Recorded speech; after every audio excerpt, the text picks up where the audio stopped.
ప్రస్తుతం సోషల్ మీడియాలో ఒక పేరు బాగా వైరల్ అవుతుంది. అదే అభిజిత్. అమెరికాలో ఉంటూ కాక్రోచ్ జనతా పార్టీ లేదా సీజేపీ పేరుతో యువతలో ఒక కొత్త చర్చకు తెరతీశారు. ఇప్పుడు జూన్ 6న భారత్‌కు వస్తానని, అవసరమైతే అరెస్ట్ అవుతానని, కానీ వెనక్కి తగ్గనని ప్రకటించారు. కేంద్ర విద్యాశాఖ మంత్రి ధర్మేంద్ర ప్రధాన్ గారు రాజీనామా చేయాలన్న డిమాండ్‌తో జంతర్ మంతర్ వద్ద శాంతియుత ఆందోళన చేస్తారని చెబుతున్నారాయన. ముందుగా ఒక విషయం స్పష్టంగా చెప్పాలి. ప్రభుత్వాన్ని ప్రశ్నించడం తప్పు కాదు. నీట్ పరీక్షల్లో జరిగిన వివాదాలు, పరీక్షల నిర్వహణలో వచ్చిన లోపాలు, విద్యార్థుల్లో ఏర్పడిన అనిశ్చితి గురించి ప్రశ్నించడం ప్రతి పౌరుడి హక్కు. ప్రభుత్వం కూడా విద్యార్థులకు నమ్మకం కల్పించే బాధ్యత తీసుకోవాలి. ఒకసారి తప్పు జరిగితే దాన్ని పొరపాటు అనుకోవచ్చు. కానీ మళ్ళీ మళ్ళీ అదే తరహా సమస్యలు వస్తే వ్యవస్థ మొత్తం తనను తాను పరిశీలించుకోవాలి. ఇదే ప్రజాస్వామ్యం. ఈరోజు సోషల్ మీడియాలో వైరల్ అవుతున్న ప్రతి ఉద్యమం రేపు కూడా అంతే బలంగా ఉంటుందని ఎవరూ చెప్పలేరు. ఒకప్పుడు సోషల్ మీడియాలో అనేక ఉద్యమాలు వచ్చాయి. కొన్ని నెలలు దేశం మొత్తం వాటి గురించి మాట్లాడింది. తర్వాత కొత్త విషయం వచ్చింది. ప్రజల దృష్టి మారిపోయింది.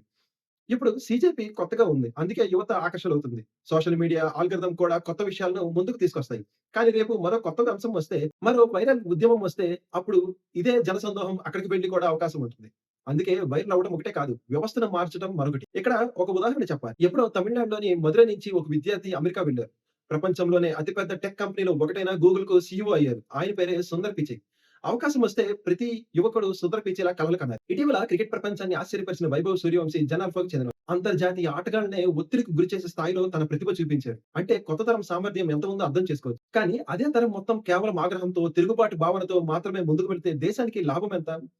ప్రశ్నించాలి, పోరాడాలి. కానీ చట్టబద్ధంగా పోరాడాలి. కోర్టుకు వెళ్ళాలి, సాక్ష్యాలను సమర్పించాలి. బాధ్యులపై చర్యలు తీసుకునే వరకు వ్యవస్థను ఒత్తిడి చేయాలి. అలా చేస్తేనే శాశ్వత పరిష్కారం వస్తుంది. కానీ కేవలం కోపం పెంచడం, ప్రతి సమస్యకు రాజకీయ తిరుగుబాటే పరిష్కారం అన్న భావన కొత్త తరంలో పెరిగితే అది ప్రమాదకరం కూడా కావచ్చు. ఈ రోజుల్లో భారత్‌కు అవసరం మరో రాజకీయ పార్టీ కంటే ఎక్కువగా ఒక కొత్త చాట్ జీపీటీ, ఒక కొత్త క్లౌడ్, ఒక కొత్త గూగుల్, ఒక కొత్త టెస్లా, మరో కొత్త సెమీ కండక్టర్ రెవల్యూషన్. ప్రపంచం ఏఐ వైపు పరుగులు తీస్తుంది. భారత్‌లోని జెన్‌జీ, జెన్ ఆల్ఫా ప్రపంచానికి ఉద్యోగాలు ఇచ్చే కంపెనీలు నిర్మించాలి. ఉద్యోగాల కోసం వెతికే తరం కాదు, ఉద్యోగాలు సృష్టించే తరం కావాలి. ఏఐలో ప్రపంచంలోనే నంబర్ 1 కావాలని కలలు కనాలి. తయారీ రంగంలో చైనాకు పోటీ ఇవ్వాలని ఆలోచించాలి. భారత్ నుంచి ప్రపంచ స్థాయి ఉత్పత్తులు రావాలని ప్రయత్నించాలి. ఎందుకంటే ఒక రాజకీయ నాయకుడిని మార్చడం కన్నా, ఒక వ్యవస్థను మార్చడం కన్నా, ఒక దేశ భవిష్యత్తును మార్చగల శక్తి యువత సృష్టించే ఆవిష్కరణలో ఉంది. అభిజిత్ లేవనెత్తుతున్న ప్రశ్నలు చర్చకు ఎలిజిబులే. కానీ విద్యార్థుల ఆందోళన కూడా నిజమైనవే.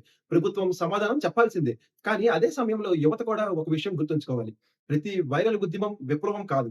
ప్రతి కోపం పరిష్కారం కాదు. ప్రతి సమస్యకు రాజకీయ పార్టీనే సమాధానం కాదు.